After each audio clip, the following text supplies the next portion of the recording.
If you want to get a high band score in the IELTS test, stick around to find tips and strategies that help you ace this test.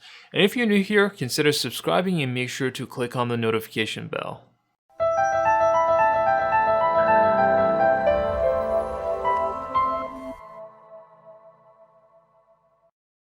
Hi, what's going on everybody? Glad to see you again for another tutorial. I'm Mohammad and you're watching the 9th episode of the IELTS speaking series.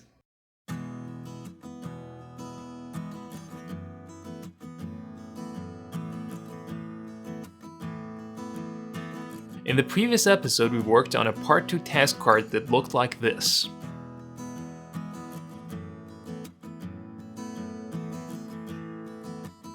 As discussed in the first episode, Part 3 questions are thematically linked to the task card in Part 2, and if you haven't seen that video yet, you can find the link to it in the description below and also on the YouTube card. Today we're going to work on Part 3 questions that are thematically linked to the task card you saw earlier in this video. So without further ado, let's jump into it. Do you think universities should only offer courses related to employment or courses on other topics as well?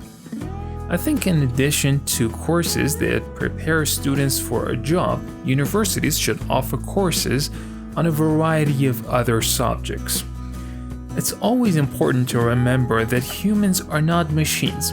I do know that employment is an essential aspect of life, but there is more to life than just getting a job. For instance, life skills such as personal financial management can be taught at universities, and I'm sure most students can benefit from it. What is more important to employers, qualifications or experience, in your opinion?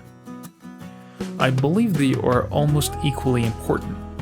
Most recruitment managers, however, care more about experience than qualifications, and it's because academic credentials don't necessarily translate into workplace-related skills.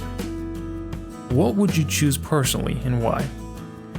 Well, I would choose experience over qualifications. Speaking from personal experience, I've seen many people who have unbelievable qualifications but don't know how to do things like meeting deadlines. Now it's time to go back and analyze these responses.